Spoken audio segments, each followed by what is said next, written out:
your presence here, and that we can recognize that, God, you are good all the time, and all the time you are good.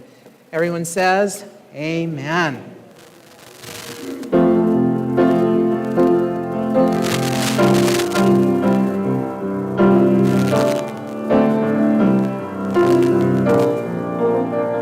I choose to worship, I choose to bow. Though there's pain in the offering, I lay it down. Here in the conflict, when death surrounds, though my soul is unraveling, I choose you now. I will praise you through the fire, through the storm, and through the flood. There is nothing that could ever steal my song. In the valley, you are worthy, you are good when life is not. You will always and forever be my song. I build my altar right here and now. Though the midst of the darkest night, it won't burn out. For you are perfect, no matter what. In the joy of the suffering, I sing it loud. I will praise you through the fire, through the storm, and through the flood. There is nothing that could ever steal my song. In the valley, you are worthy, you are good when life is not. You will always and forever be my song. When the enemy says I'm done, I lift my praises. When my world comes crashing down, I lift my praises high. Till the darkness turns to dawn, I lift my praises. I choose to worship, I choose you now. When the enemy says I'm done, I lift my praises.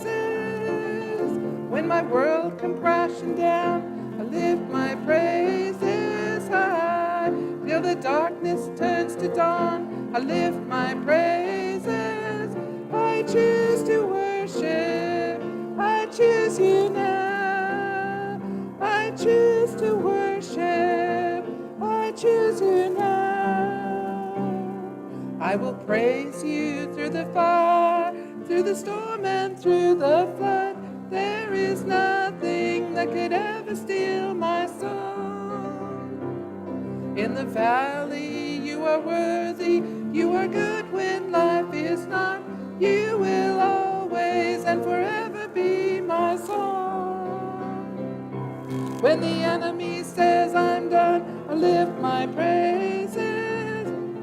When my world comes crashing down, I lift my praises high.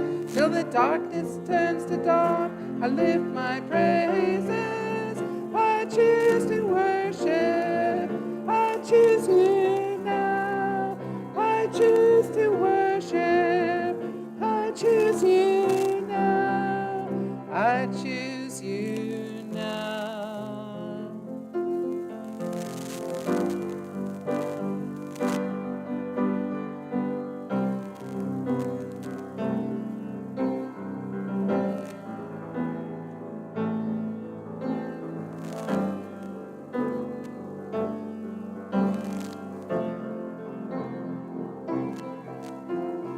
He is jealous for me, love's like a hurricane. I am a tree bending beneath the weight of his wind and mercy. When all of a sudden I am unaware of these afflictions eclipsed by glory, and I realize just how beautiful you are and how great your affections are for me. And oh, how he loves us so. Oh, how he loves us, how he loves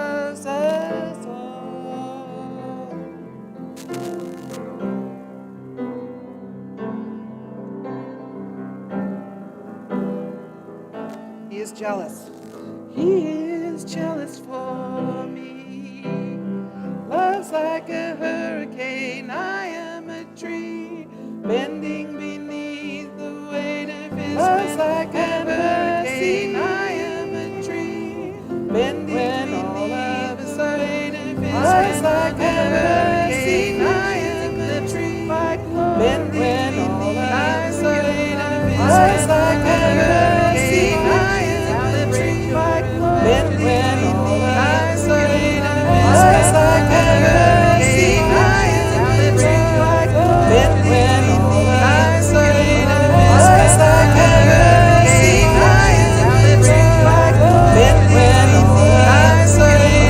Love's like a hurricane, I am a tree, bending beneath the weight of his Love's like a hurricane.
Your life is running out, it's running out. Give you everything.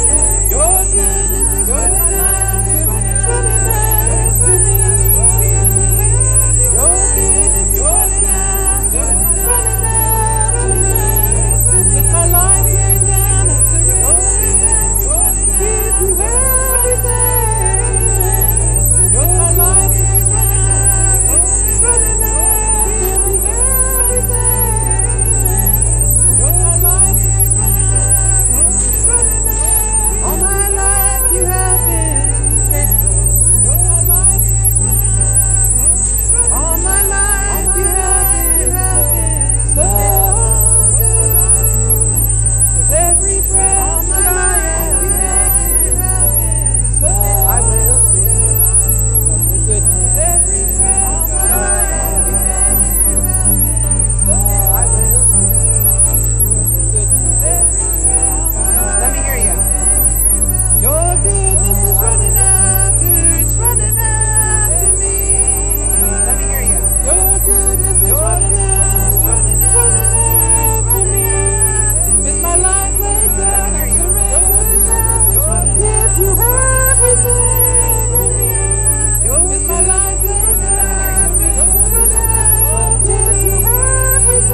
praise the Lord. Wide awake is yours, drawing closer. All praise the Lord. Wide, I breathe you in, I lean into yours. All praise the Lord. Wide, I breathe you in, I lean into yours. All praise the Lord. Wide, I breathe you in, I lean into yours. All praise the Lord.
Help us to honor you daily, but especially now as we return to you some of which to us. Help us to honor you. Help us to have our daily lives to you now. Beautiful hearts that are yielded up to you. Not perfect, kind of dirty sometimes, but you love us. We're your children. Thank you for welcoming us. Thank you for receiving these gifts. And honor to our families. You love us. You will be peace.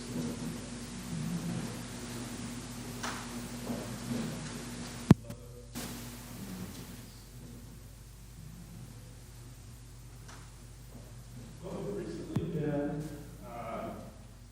visiting a small home church from almost 2,000 years ago. We're doing time travel here in the sermon series in Hebrews. And if you were here last week, or if you watched the online message from last week, you probably learned that as Joe steps in, he and I are going to be doing an alternating series. I'm going to continue taking us through the book of Hebrews, and Joe's going to be taking us through a series on the one another's the Bible. And last week, if you haven't seen it, or if you would be benefit by revisiting Joe's wonderful message on accepting one another, it's a very important principle. So I'd encourage you to take advantage of that, and look forward to more of what Joe will be sharing with us. But now we're coming back to Hebrews, and we've been time traveling and visiting a small church that was established in a village on the outskirts of Rome. The city of Rome was the center of a growing empire at that time, in the first century, about probably 30 years after Jesus carried out his ultimate work in sacrificing himself on the cross and then conquering death to win us into his kingdom, to reestablish us as fit co-rulers with him in this universe that he created. And in this little church in Rome, a couple dozen people, give or take, we've learned that the followers of Jesus there meeting weekly at the home of Aquila and Priscilla, some of Paul's fellow workers at different times. They worked closely with him, and they had a house church near Rome. This was theirs at their home. But this group of people were starting to undergo some pressures from fellow Jews who did not believe that Jesus was the promised king that came as promised in the Hebrew Scriptures. Some of these members were finding the cost of staying loyal to King Jesus higher than they wanted to pay, or were beginning to question whether it was worth it to stay committed to him.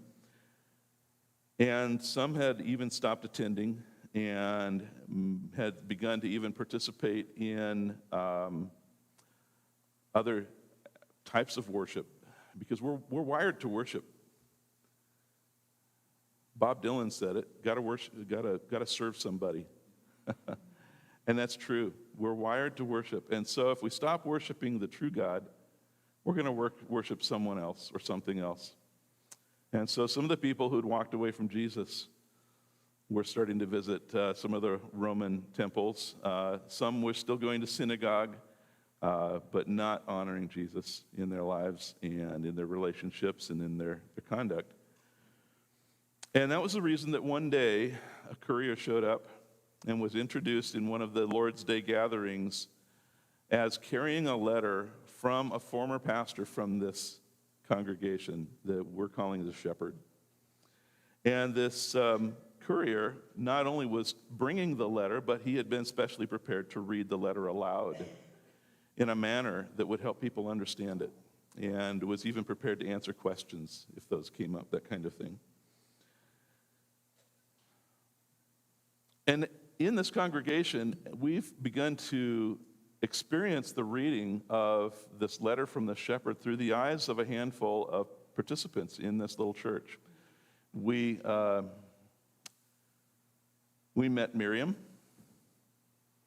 who was on her own journey, fairly newly married, had gone through tremendous hardship, had a loss in her family, experienced the death of her mother and her little brother, And so her father was working hard to hold it together until Jesus came into their lives, and suddenly she saw new life in her father.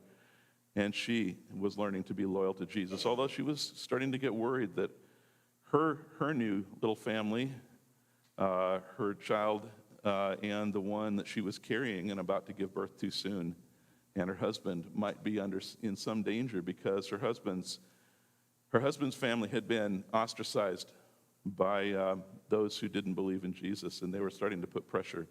In fact, some of the family members, the church members who were in prison, may have been falsely accused by members of her husband Elia's family. So she was seeing the tension and experiencing it, and she was a bit worried. But the letter from the shepherd was encouraging to her. We've met Sarah, who actually got to listen in on some of Jesus' teaching when she was in Jerusalem back in her young years. And now here she finds herself in Rome, abandoned by her husband and taken in by her son's family. And she is being encouraged as she heals through her life's difficulties and faces the new challenges that are coming upon the church by the shepherd's letter. We met Moshe. His father is one of the ones in prison in failing health. And Moshe now having to help run, not only take care of his own family, but take care of his mother and run the family business in the father's absence. It's creating a serious hardship, and the family is running short on some of their resources. Well, we're going to meet now Moshe's younger brother. Here's Shimon. He was a child when his and Moshe's father, responded to the message of Aquila and Priscilla when they first came to Rome and introduced people to a guy named Jesus back in the promised land, who they claimed was the promised anointed one, the one that God had been saying would come. Shimon was a child, and he followed his father in faith in Jesus. And the smile on Shimon's face reflects his outlook on life. Shimon is an optimist. In fact, when he last visited his father in prison, inwardly he was deeply concerned about his father's declining health. But outwardly, he joked about how his father had always wanted to take that extra time off from work. And did he need to go to such great lengths to get Moshe and Shimon to run the family business for him? And his father had laughed spontaneously. Shimon could always get his father to laugh. But the laughter turned into a coughing fit.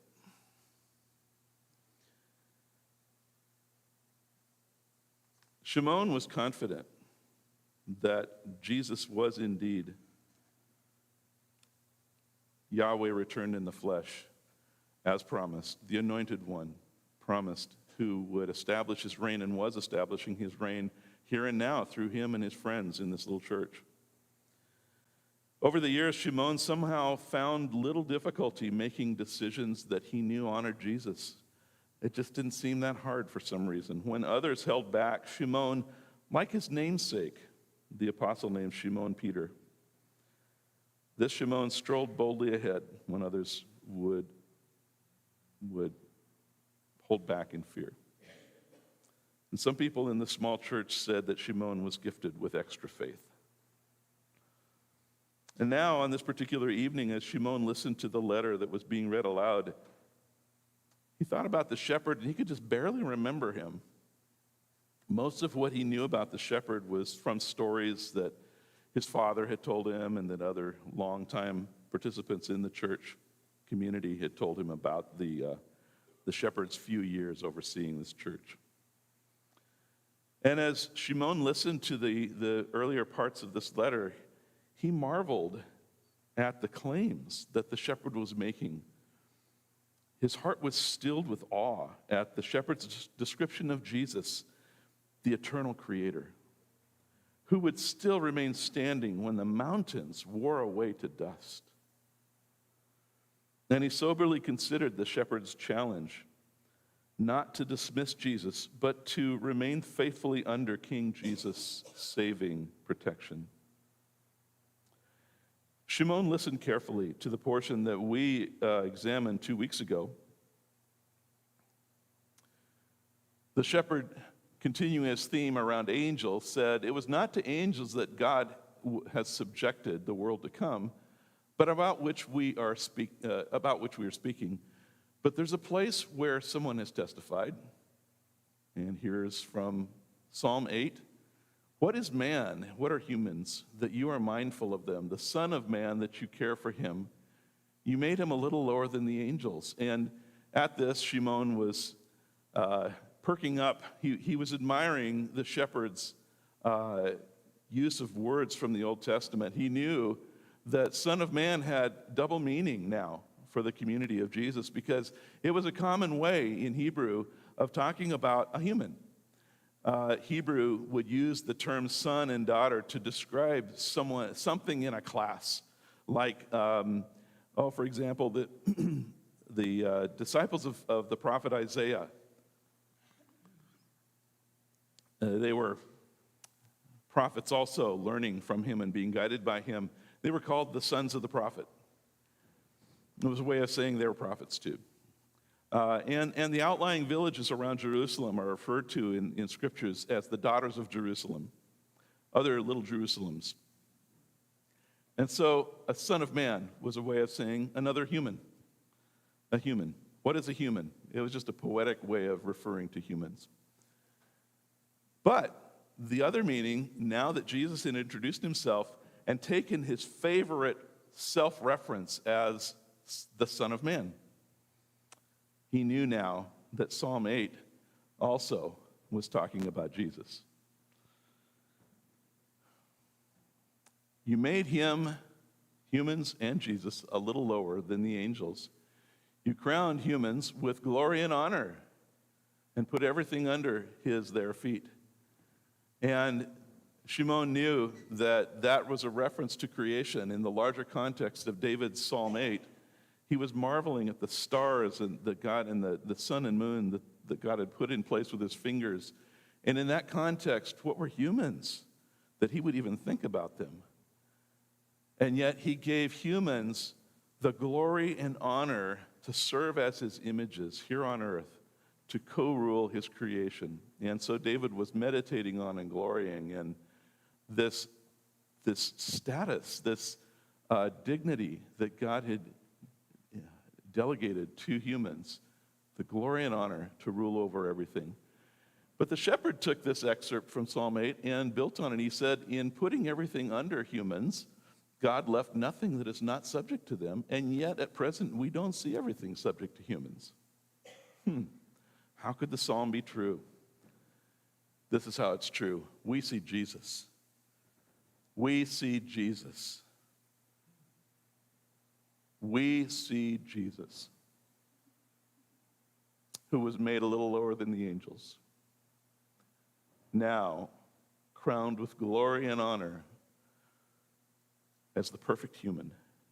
He did what we failed to do. He did it perfectly. We see Jesus, who was made a little lower than the angels, now crowned with glory and honor because he suffered death. Because he humbled himself, he gained greater glory, so that by the grace of God, he might taste death for everyone. And Shimon was thinking now, not about the glorious, majestic deity of Jesus, the divinity of Jesus, the creatorship of Jesus, the majesty, the rulership over all the universe. Now he was thinking about Jesus, the human. And he realized in the shepherd's teaching that Jesus became one of us in part to taste death for everyone, and so receive even greater glory for the love that sacrifice showed. Well, the letter went on, and the courier kept reading. And the courier read, in bringing many sons and daughters to glory. Now, Shimon was struck just by those opening words. The letter literally said, in bringing many sons to glory, and it was a reference back to the Son of Man, the humans, and the Son of Man, Jesus. And that glory there, that's, again, a repetition of that theme. And like many who had come to value the art of rhetoric, which was taught around the known world to the most educated, the art of rhetoric would make references through key words here and there. And Shimon appreciated this repetition of these words and the connections that they made and the new insights that they gave. And that Jesus was bringing new children into God's family and bringing many sons and daughters to glory. It was fitting that God, for whom and through whom everything exists, should make the pioneer of their salvation perfect through suffering. Jesus? A pioneer? Shimon thought about that. And then he realized, oh, of course. Jesus was the perfect son who showed the way for the rest of us to become sons and daughters of God. He pioneered the way into the family. He was there first, and he made it possible for us to join. But there's more that Shimon puzzled over here. Not only that Jesus was the waymaker, the pioneer, the one that showed the way into God's family and made it possible, but how could it be that Jesus, the Almighty, had to become perfect? Had to become perfect. Had to be made perfect. Now, that Greek word in the letter was the Greek word teleos. It's kind of related to our words like telephone, which is to listen from far away, or television or telescope, to see from far away, or telegraph, to write from far away. So that prefix tele was in there. It had to do with distance, but it also had to do with a goal or an achievement or a purpose that was accomplished by going a distance. It was often understood to mean not just perfect, but mature and complete. And Jesus, the human, Shimon realized, not only suffered death, but on the way to death, he went through a growth process.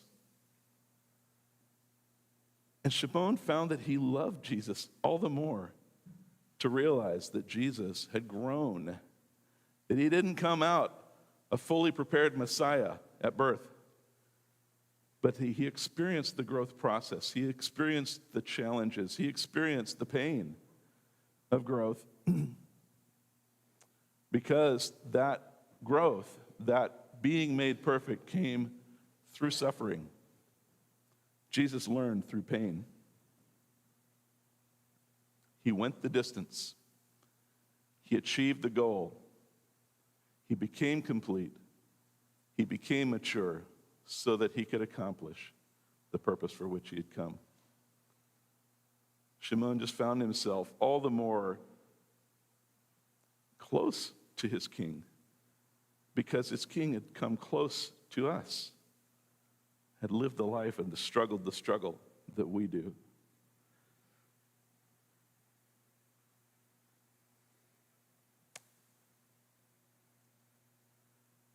Shimon realized this was saying that Jesus is like our big brother. If we're newly added family members, children, we're the little brothers and sisters. He's the big brother. And yet, although he never sinned, he had to grow. Not only did Jesus become one of us to taste death for everyone and so receive even greater glory, but he became one of us to show us how to become mature and complete through suffering.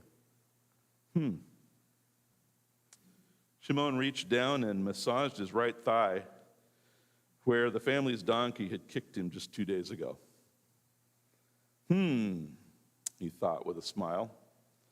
Jesus, what do you want me to learn through that suffering? Ah, yes, next time I'll have the children pull the cart to market. But the smile faded when he thought of his father in prison, just always right there in his thoughts. And what, Jesus, do you want all of us to learn through that suffering? He wondered. And the courier continued to read. Both the one who makes people holy, now it's clearly Jesus, Shimon recognized, and those who are made holy, I guess that's us, we're referred to as holy ones.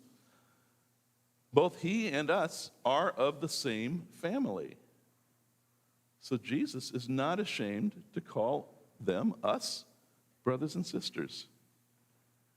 And then the courier read a couple of quotations from the Hebrew scriptures that the shepherd had thrown in there, just to support this idea that Jesus loves to call us brothers and sisters. From Psalm 22, that important psalm about the promised anointed one, the promised Messiah. The psalmist says, I will declare your name to my brothers. In the presence of the congregation, I will sing your praises. So he's showing the precedent that God announces things to brothers, and that the relationship that's involved in the community of faith is one among brothers and sisters. And then again from Isaiah 8, I will put my trust in him. And again he says in the same context, here I am and the children God has given me. And Shimon had to think for a minute, and then he remembered that this was a story that Isaiah shared in the 8th, what we have as chapter 8 of Isaiah,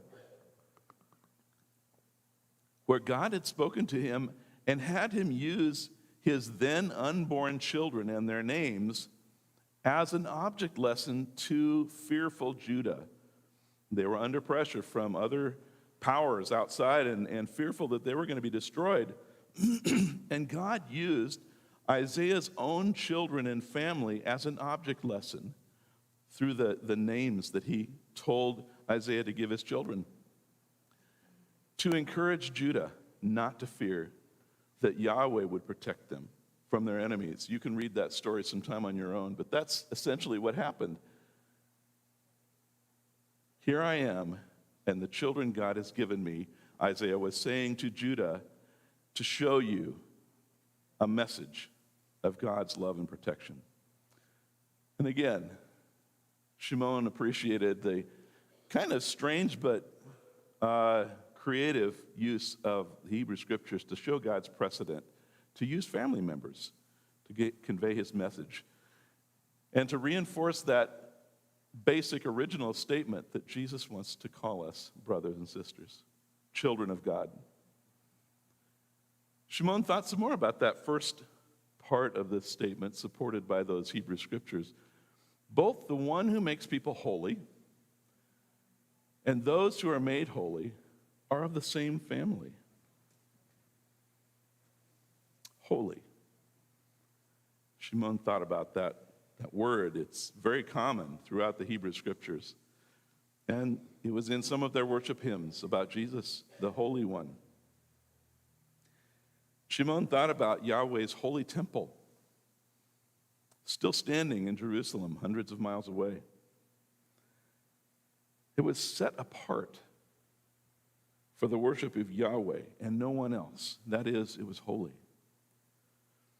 And he thought about Yahweh's holy priests serving day by day by day in Jerusalem, set apart only for the service of Yahweh and for no one else. They were holy. He thought about the holy sacrifices offered to Yahweh every day in the temple, only for Yahweh and for no one else. They were holy. They were only Yahweh's. And, thought Shimon, Jesus made me holy. He's made my father holy, set apart as his special family members, only his. That's what it means to be in Yahweh's family, to be his children. He thought, I'm privileged and commanded to behave the same way as my father, the Father of Jesus.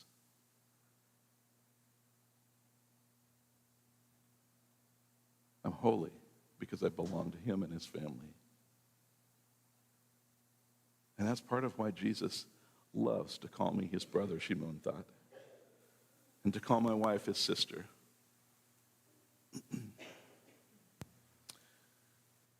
Jesus became one of us to become our big brother, to make us set-apart members of God's family, dedicated to him.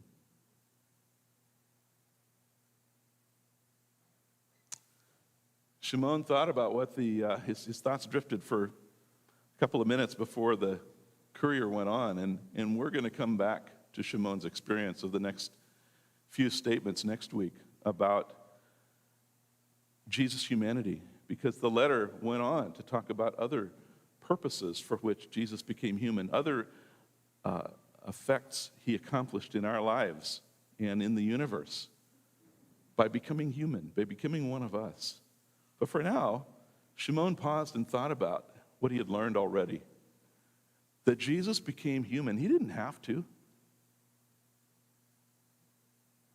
You know, we here in privileged America and privileged Western Christianity, do we really think about the gift that Jesus becoming one of us really was? I think we have a tendency, even when we don't want to think, oh, of course he did. I've known it all my life. It was just going to happen.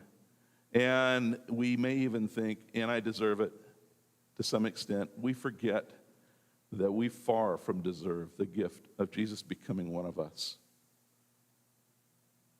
He didn't have to. He chose to.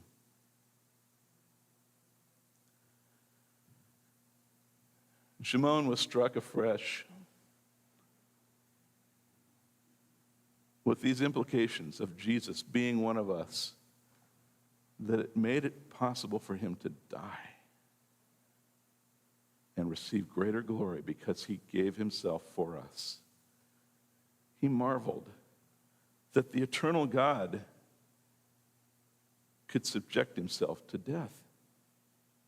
The Creator, who is eternal, who stands longer than the mountains and the oceans, could die. And Shimon his thoughts just stalled for a minute to marvel at how that could possibly be for him, for us.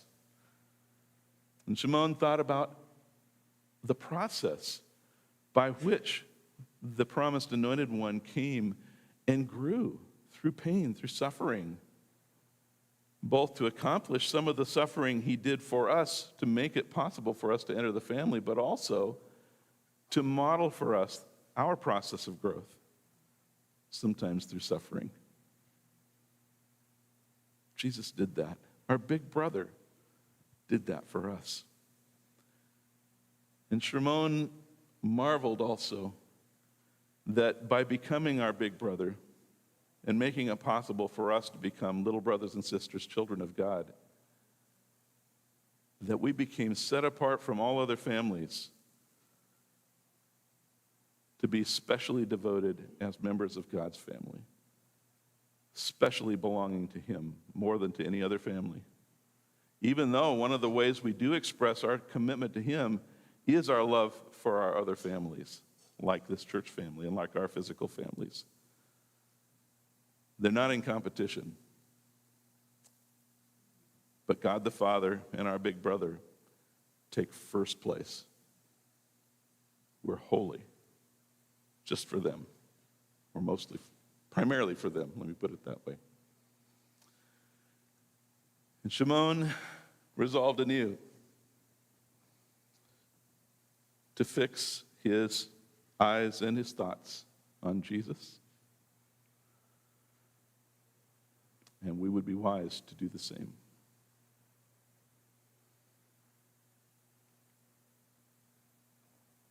Think about the implications of Jesus' humanity for you and me.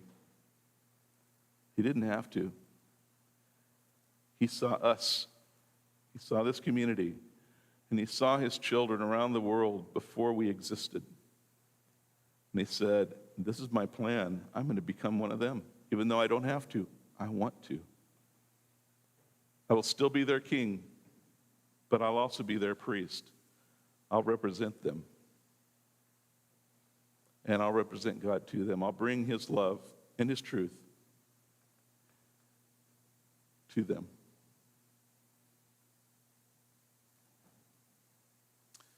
Think about the love Jesus showed when he modeled becoming mature through suffering, the pain of that process.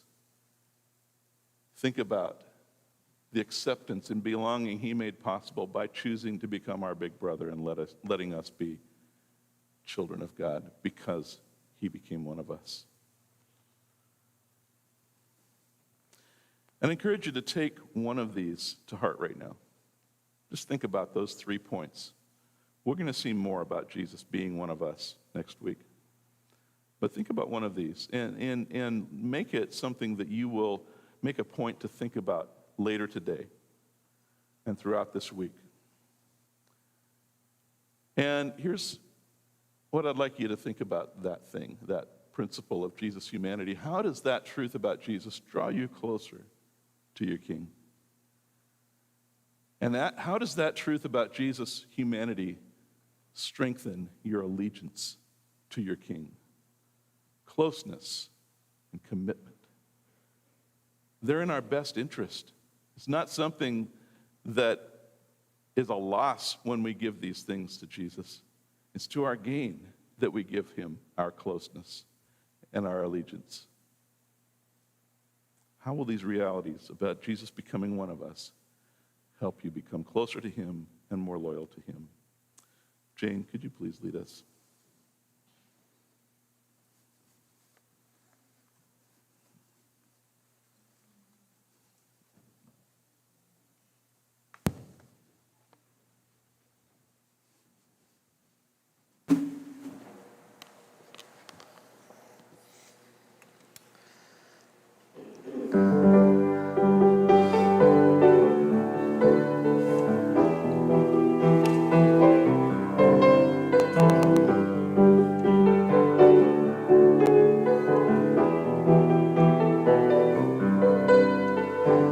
Over the mountains and the sea, your river runs with love for me. And I will open up my heart and let the healer set me free.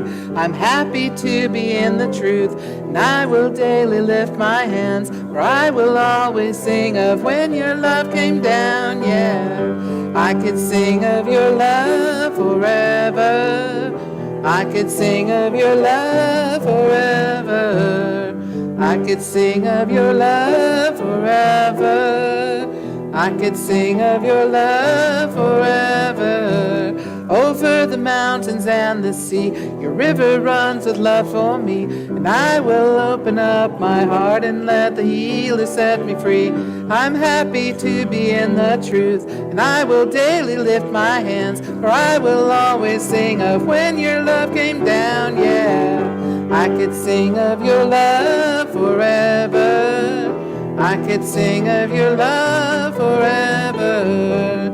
I could sing of your love forever. I could sing of your love forever. Oh, I feel like dancing, yeah, yeah. It's foolishness, I know. But when the world has seen the light, they will dance with joy like we're dancing, yeah. I could sing of your love forever. I could sing of your love forever. I could sing of your love forever. I could sing of your love. Sing it loud now. I could sing of your love. I could sing of your love forever. I could sing of your love. I could sing of your love forever.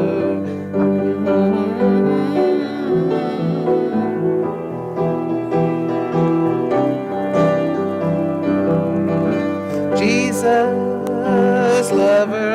soul. Jesus, I will never let you go. You've taken me from the miry clay, set my feet upon the rock, and now I know I love you, I need you. Though my world may fall, I'll never let you go. My Savior, my closest friend, I will worship you until the very end. My Savior, my closest friend, I will.